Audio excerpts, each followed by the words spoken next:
嚟自端傳媒編輯部，呢一度係端文，我係 Sherry 陳婉容。4月，宏福苑居民喺火災之後第一次上樓返屋企。曾經象徵幸福嘅屋企喺大火過後，淨係剩低灰燼。上樓嘅居民希望可以揾返啲咩嘢呢？咁呢啲失而復得嘅物件，又承托住居民點樣嘅記憶同埋情緒？今期端傳媒專題編輯李慧君帶我哋重回宏福苑嘅現場。今日係7月1號星期三。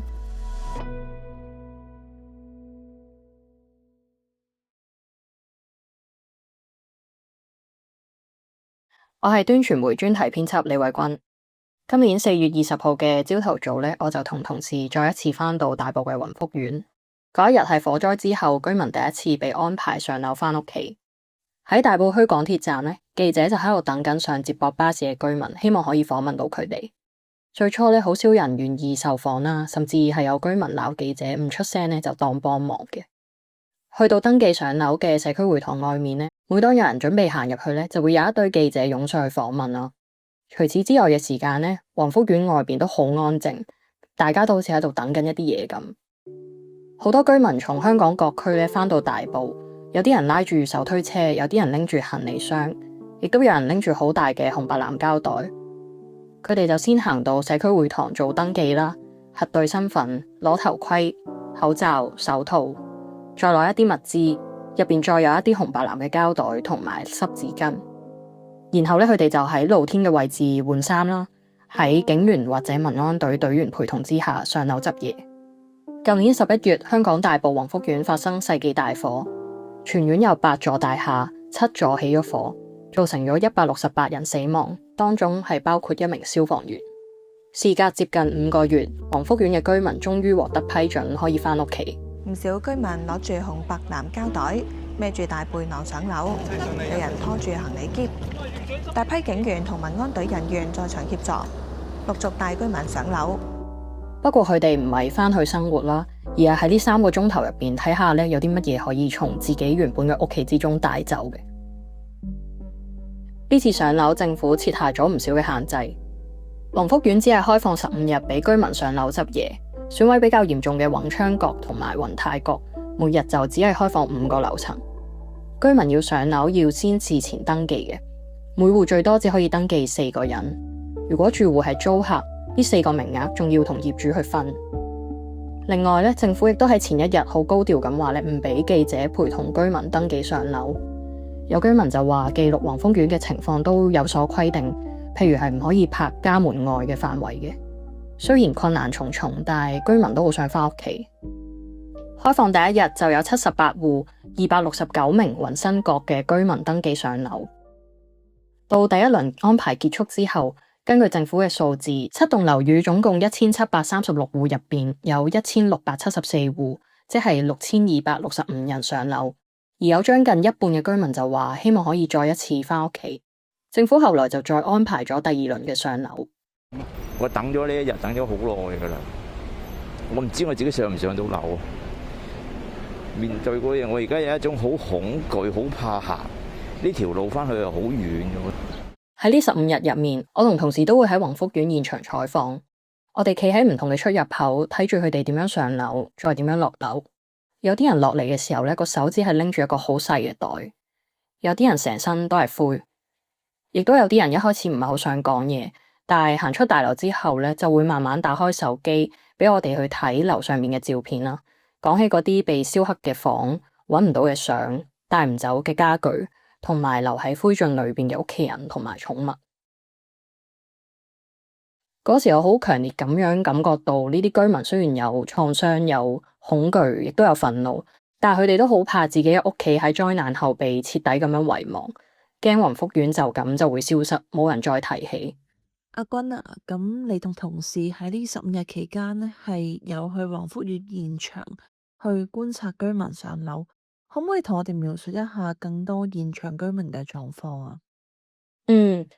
我哋第一日去嘅時候，其實好多居民都唔係好願意接受訪問，咁可能因為佢哋唔想重新回憶起個創傷啦，亦都可能因為擔憂喺鏡頭面前講得太多嘢。我哋可以做嘅咧就係喺樓下等啦，等佢哋登記換衫上樓，然後再等幾個鐘，等佢哋落嚟睇下佢哋願唔願意分享幾句。慢慢開始有一啲人同我哋分享，譬如有一位協助親友上樓收拾嘅市民就同我哋講，大廈裡面嘅後樓梯全部都燒黑啦，窗框變形，走廊亦都燒到全黑，布滿灰塵。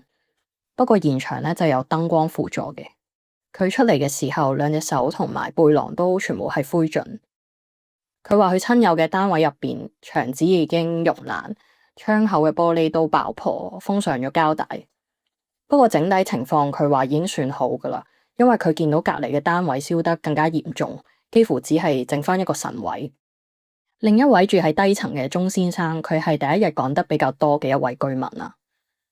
佢係同太太、仔仔同埋朋友上樓嘅，帶住一個不織布袋落樓。佢話大廈入邊嘅衛生情況比想象中要好啦。一開始佢以為會好焗，但係原來因為窗已經燒爛，所以室內咧都通風。走動同埋呼吸都 OK 嘅。講嘅時候咧，佢有少少笑住咁樣講。我就感覺到其實記者咧都唔知點樣去回應。佢打開自己嘅袋展示俾記者睇啦。佢話好多嘢就算揾翻都已經唔能夠用，譬如屋企嘅遊戲機、電視都已經掂到石屎水，唔可以再用。最後佢揾到一幅海景畫，呢幅畫跟住佢搬屋咧已經2次噶啦，接近10年啦。佢亦都揾翻呢一張以前去西藏旅行買嘅畫。鍾先生咧就同我哋講，可能係呢幅畫保佑咗佢哋。其實鍾先生講嘅時候都比較寬容，但係佢講起自己嘅貓嘅時候咧就唔太一樣啦個語氣。佢嘅貓咧喺火災中離世，後來由消防員帶出佢嘅遺體，亦都已經完成後事。今次上樓，佢去咗貓平時最中意瞓覺嘅位，叫咗佢幾聲，叫佢快啲投胎。其實對好多居民嚟講，呢3個鐘就唔止係執嘢咯，佢其實都係一個好短、好倉促嘅告別嚟嘅。現場係咪都有好多長者咧？咁佢哋點樣上樓啊？其實係啊，雲福苑係好多住戶其實係老人家嚟嘅。今次上樓有一啲住喺高層嘅長者，因為身體嘅狀況，加上消毀大樓嘅情況太差啦，而香港嘅夏天亦都好熱，所以係冇辦法完成到上樓呢件事嘅。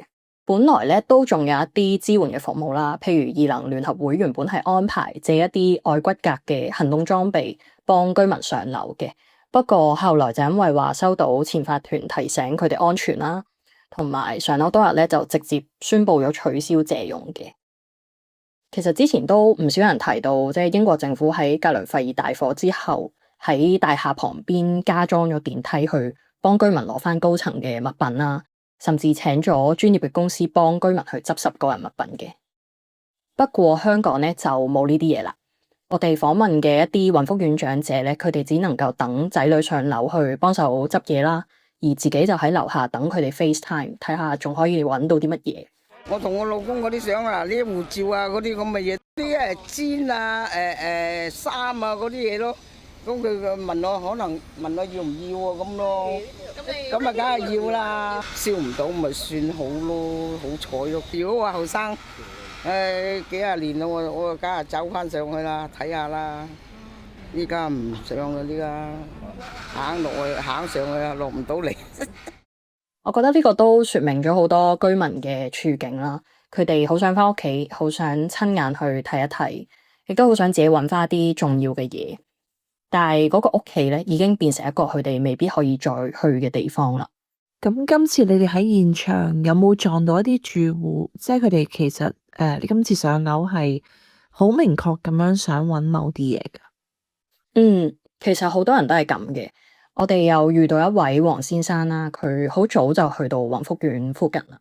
佢上樓其實唔止係為咗執嘢啦，佢其實想揾翻佢過咗身嘅狗仔多多嘅。黃生喺雲新閣已經住咗20幾年，多多咧就陪咗佢將近10年。嗰日咧佢就孭住一個黑色大背囊啦，拉住手推車，車上面放住泥扒、口罩、眼罩同埋防護衣。佢就同我哋講咧，貴婦狗多多咧係喺屋企走嘅，所以佢想睇睇有冇啲骨頭可以揾翻。雖然一早已經到咗啦，但係黃先生喺上樓之前呢，我哋見到佢先係自己獨處咗一陣。佢坐喺旁邊食咗支煙，就好似想自己先 ready 好，就重新走入以前嘅屋企。3個鐘頭之後呢，黃先生就只係拎住一個藍色嘅帆布袋落樓。佢嘅神情好哀傷啦，鼻梁同埋面上面都有灰。所有嘅記者咧都追住佢，想訪問佢，分享幾句，問佢有冇揾到多多啦。但係佢就話咧，佢唔想傾狗仔嘅話題。走下停下，佢最後都係講咗幾句，同幾個記者交換咗聯絡。佢哋屋企嘅狀況即係仲 OK 嘛？黃生後來咧主動同我哋分享咗上樓之後拍嘅相啦，佢單位嘅損毀係好嚴重嘅。佢就話咧，佢一上樓嘅時候已經聞到好刺鼻嘅煙味啦，成地都係灰啦。狗仔嘅床咧亦都燒到炭化，挖掘嘅時候會有灰走出嚟。但係咧，因為黃生嘅古仔咧比較早嘅時候有記者傳咗開去啦，到第二次上樓嘅時候就有善終公司知道，同埋佢一齊去上樓，幫佢喺睡房咧就揾翻狗仔嘅遺骨。嗰一日，黃生就傳信息俾我哋，話之後咧會再同狗仔做告別禮。我好多謝佢作為居民講出去嘅故仔啦，佢就好淡淡然咁話，記者咧都係工作者，佢都會想幫到手咁樣。除咗黃生，你哋仲遇到邊啲居民呢？我哋都遇到一位錢女士，上樓第一日，佢住嗰棟樓咧其實係未開放嘅，不過因為佢想嚟現場打聽消息啦，就想為自己上樓提早做一啲準備。佢就話佢估計自己冇乜嘢可以執翻，但係咧仍然想翻去睇下間屋嘅，睇下可唔可以揾到一啲貴重嘅物品。佢甚至仲準備咗一個金屬探測器啦，因為佢聽人講咧，如果金燒熔咗，可能會黐喺地下嘅。錢女士其實係1983年第一批嘅業主入伙雲福苑，佢已經住咗40幾年噶啦。佢同我哋講話，希望上樓嘅時候可以帶花去紀念左右兩邊因為走唔切火警而離世嘅鄰居啦。但係佢就話之前收到社工嘅回覆，就話上樓嘅時候係唔可以帶花嘅。佢話咧，雲福苑嘅街坊鄰里關係都好好，好到可以將個鎖匙交俾對方。雖然佢屋企人都好幸運地齊人，但係見到鄰居走咗，佢係好心痛。佢亦都話聽完聽證會嘅一啲新聞之後咧，佢係更加憤怒。再睇有關雲福苑嘅新聞，亦都有好多不滿。咁其實你啱提到啦，好多居民一開始係唔係好想售房，咁但係上咗樓之後，即係反而會開始俾相你哋睇，即係講嗰啲佢哋帶唔走嘅嘢，係咪啊？係啊，好似我前面有提到啦，好多居民上樓之後，反而會比較願意同我哋分享佢哋翻屋企之後嘅一啲見聞嘅。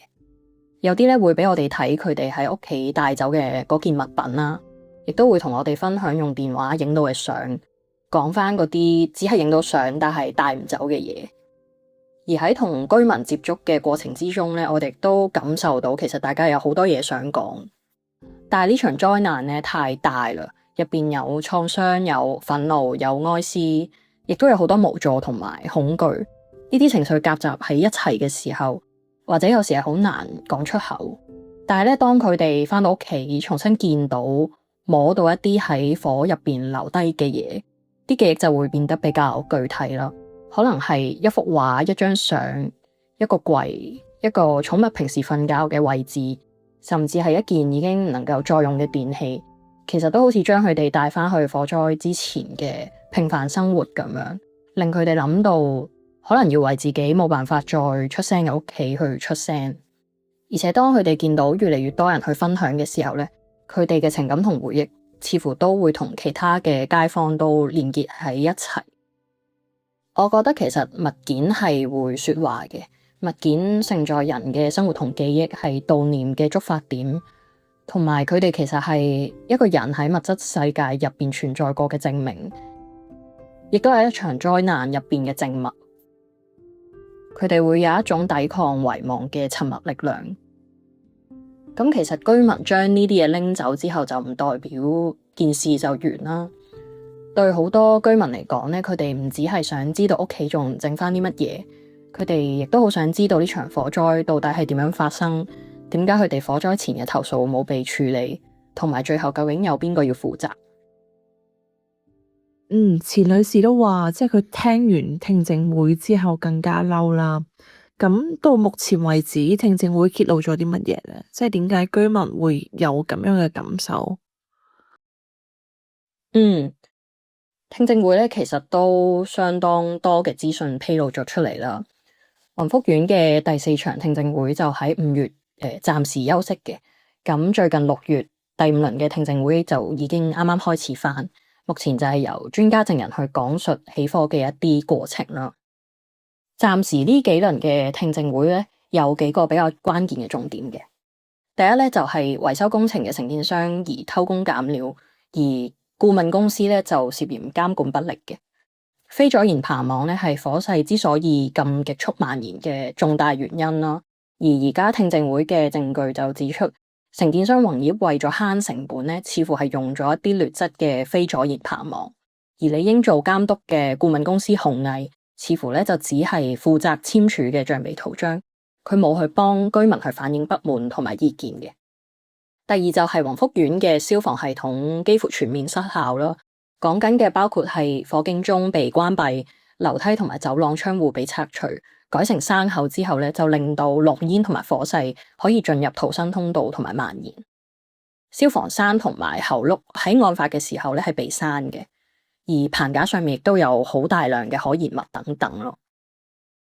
雲福苑嘅消防承辦商係承認咧，佢哋冇乜點樣問原因，就為承建商去連續申請刪咗呢個消防裝置85次。而消防處亦都承認咧，消防機制其實係依賴承辦商嘅誠信嘅，似乎就未有確實咁樣去檢查屋苑嘅消防系統。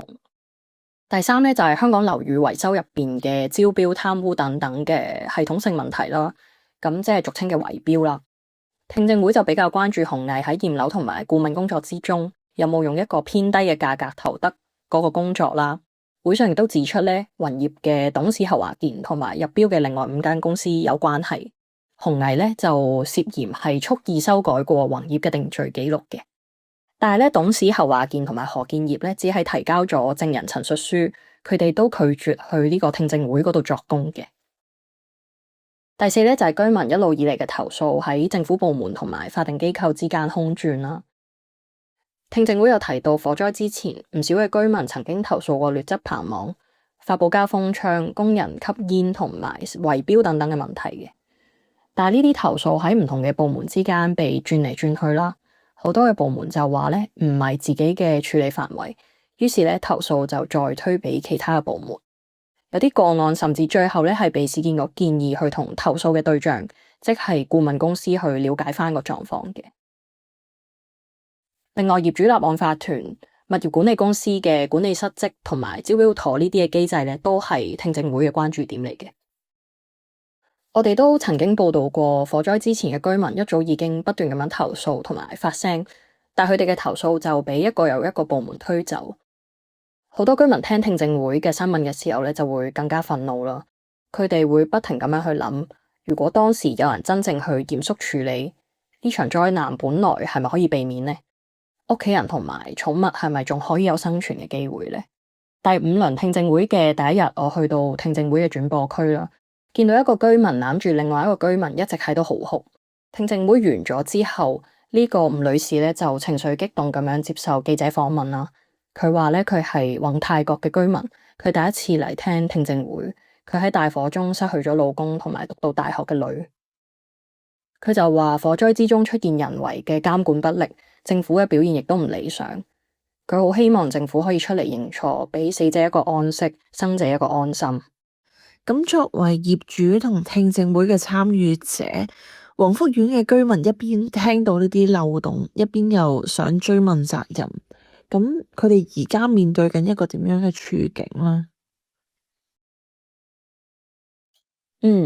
最近有積極維權嘅業主就被警方以涉嫌經濟犯罪為由去拘捕嘅。5月中嘅時候，雲福苑街坊群組已經傳出消息啦。住喺雲人閣嘅江長發同埋佢嘅太太失聯。江長發曾經係雲福苑法團管委會嘅委員，佢本業係做設計工程嘅。大火之後咧，佢一直比較積極去接受傳媒訪問同埋公開發言。亦都收集過雲福苑嘅業主聯署，要求華懋旗下嘅合安管理有限公司，即係代理嘅法團管理人，召開業主大會，聽一聽居民嘅安置需求。政府喺大火之後首次引用咗法例去解散雲福苑業主立案法團嘅管理委員會，委任合安成為法團嘅管理人。雲福苑居民一直要求合安舉行業主大會，當時有超過400個業主聯署，但合安呢一直以資料未符合法定要求為由，話現階段係唔會作安排嘅。咁江長發就係發起業主聯署嘅主要人物之一。江長發夫婦失聯之後呢，警方係有回覆到傳媒嘅查詢，就話早前收到報案，懷疑有公司騙取政府嘅100%貸款，喺5月14日拘捕咗一男一女，佢哋涉嫌嘅罪名就包括串謀欺詐同埋洗黑錢。類似嘅事咧喺3月都出現過一次嘅。建築工程商人潘卓雄曾經係揭發沙中線偷工減料嘅吹哨者啦。喺雲福苑大火發生之前呢，佢就曾經揭發過雲福苑使用唔合規格嘅棚網。佢多次喺社交媒體拍片，出電郵俾政府部門，但係冇收到任何嘅跟進。大火之後咧，佢要求追究涉事人員嘅責任，亦都批評過聽證會嘅安排。到今年3月，雲福苑大火聽證會開始之前，警方呢就以涉嫌串謀欺詐拘捕潘卓雄、佢嘅太太同埋4名公司員工。潘卓雄被扣留調查大約2日之後呢就獲釋啦，佢就話自己冇被起訴嘅，不過佢都表明自己唔會再就雲福苑嘅聽證會提供書面嘅證供咯。雲福苑居民呢就處於好兩難嘅狀況之中，一方面呢，聽證會係不斷咁揭露一啲漏洞啦，令佢哋更加想追問責任，但係另一方面呢，當有人積極發聲嘅時候呢，又可能會面對好大嘅壓力。而家最新嘅情況係土地審裁處嘅庭上邊駁回咗合安希望延期舉行業主大會嘅申請。法官就話，為免違反法定嘅責任，合安係應該盡快按要求召開同埋舉行會議嘅。但係而家舉行業主大會嘅死線已經過咗，大會仍然係未舉辦。而合安呢就逐一向緊聯署嘅業主寄出信件去核實身份。我哋陣間返嚟。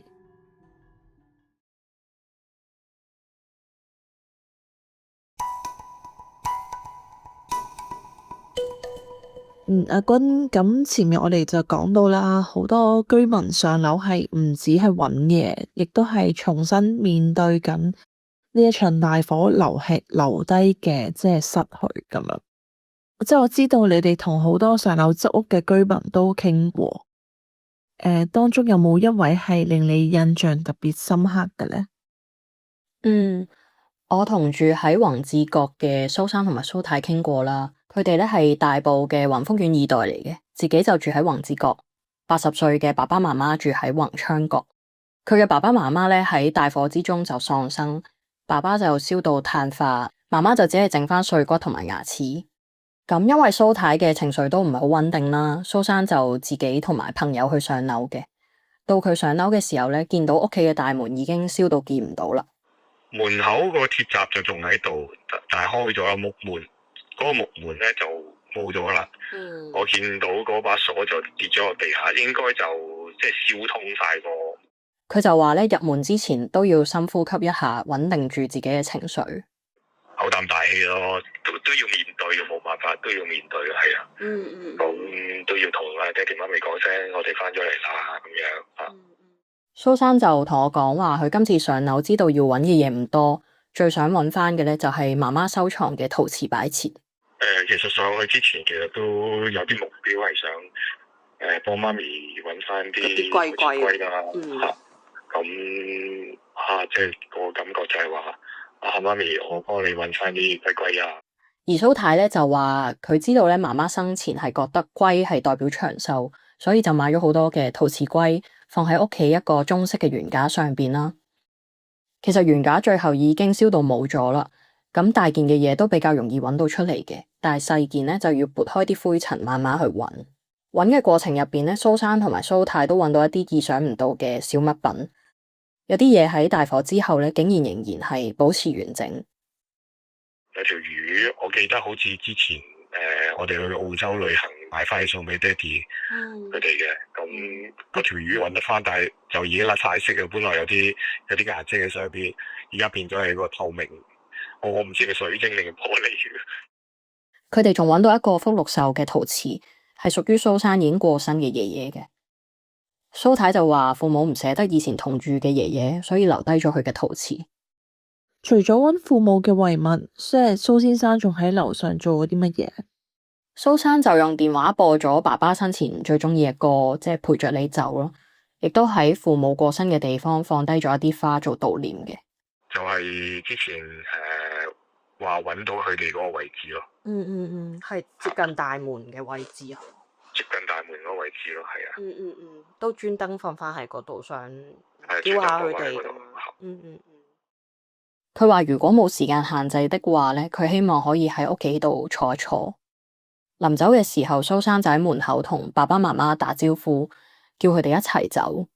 同爹哋媽咪，即係叫爹哋媽咪一齊走咯嚇。對上一次上去係飲媽咪煲咗湯俾我飲，叫我上去飲咁啦。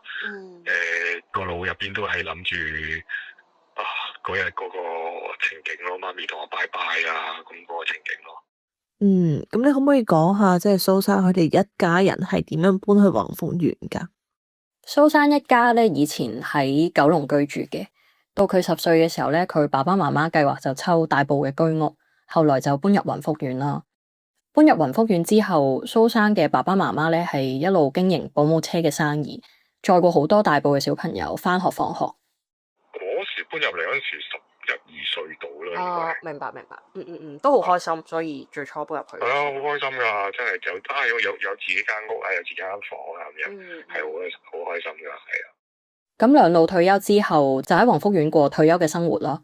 蘇珊咧就買咗宏志閣，單位係向海嘅。其實細個咧就有啲唔係好想，咦？點解爹哋嗰陣時唔揀向海嘅？咁我記得佢哋話潮濕，咁但係我自己就好恨向海嗰邊嘅。其實喺宏福園大火之前，蘇珊嘅爸爸已經好擔心維修工程嘅消防隱患。其實佢哋之前都好擔心火燭呢個問題嘅。咁你都知我打去消防處投訴嗰個發報家。爸爸都擔心，我記得。咁佢又即係佢其實好離譜啊！咁你自己啲內部，佢而家解釋就係話啲內部協調啊。咁我哋小市民，我哋點知你內部咩協調啊？你，我覺得嗰樣嘢會着火。我第一個 common sense 就係話，我打去消防處。係啊。投訴㗎啦，係咪先？你擺啲嘢喺我會着火嘅嘢喺個窗度。爸爸當時都有同屋企人提到中環棚網大火嘅個案。即係佢同我講啊，之後着咗火之後，佢同我講，如果我哋呢度係咁樣咧，就死緊啦。咁結果都係一語成讖啦。咁其實蘇家兩位老人家都已經盡力去反映問題啦，咁但係冇人理。係啊，正因為咁，我覺得蘇生係有好多嘅憤怒，佢哋覺得居民其實唔係冇盡過力嘅，出晒力已經係做到嘅，出到做。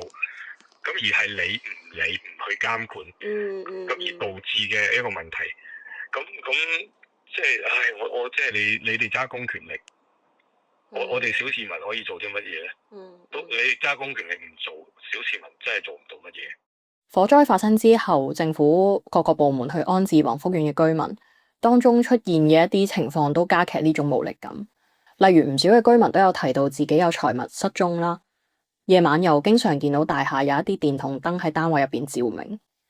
有上樓嘅居民呢，就曾經接受訪問，就話自己報過案，而警員就回覆佢哋話，大火之後2個月嘅空窗期內係冇登記進出宏福園人士嘅身份嘅。咁今年3月，警方就首次拉咗3名涉嫌入屋爆竊嘅工人咯。而上樓嘅呢15日入邊，佢哋合共係接獲咗131宗宏福園上樓居民報案，當中只有47宗係揾翻失物。然後就係宏福園安置同埋重建嘅問題咯。我就未去到咁深入，真係問，因為我真係唔想買。我其實我係想月資重建嘅。我係啊，因為始終咁多年嘅根都喺呢一度啦。我父母嘅祖母就喺度啦。我自己嘅對父母嘅聯繫都喺呢一個地方嗰度。你就算俾另外一個地方，我點都係唔係宏福苑呢一度咯？係咪咁殘忍對我哋咧？我真係想問。即係好無情咯，佢嗰個情係無情絕情咯。蘇生就覺得其實有好多嘅方法，只係睇政府願唔願意去做啦。例如重建少量嘅單位俾想原址重建嘅居民搬翻去住，但係佢覺得政府而家唔想咁樣做，只係想快啲搞掂宏福苑呢件事。即係可唔可以俾翻少少同理心我哋即係將心比己。即係點可能咁樣對我哋啊？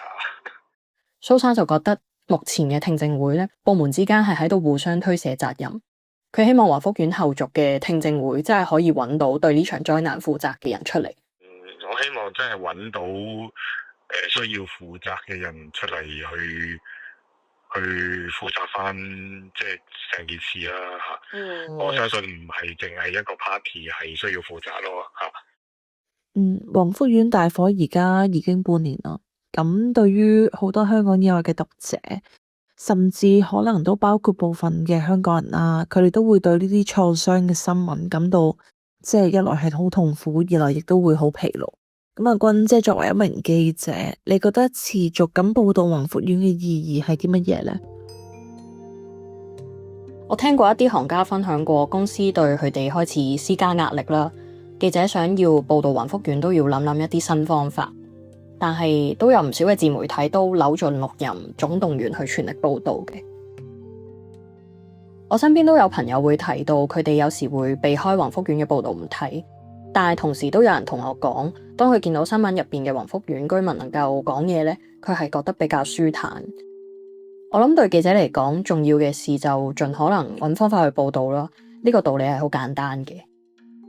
尤其當外媒放喺香港嘅鎂光燈所餘無幾嘅時候，我諗對香港人嚟講，每一筆嘅記錄都好珍貴。呢度咧仲有一個重要嘅點，就係災難嘅後遺係未完，需要唔同人去講、去寫、去口耳相傳。多謝阿君，多謝。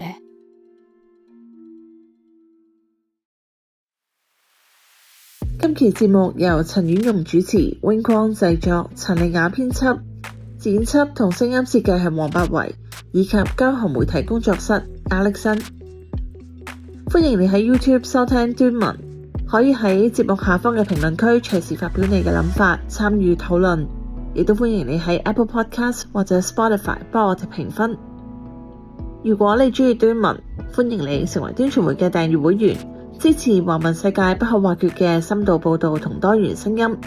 同時都歡迎你追蹤端傳媒嘅社媒平台，掌握更多同我哋息息相關有價值嘅新聞，同我哋緊密連結。喺節目嘅資訊欄位可以揾到相關嘅訂閱資訊。以上就係今日嘅端文，我係陳婉容，我哋下次見。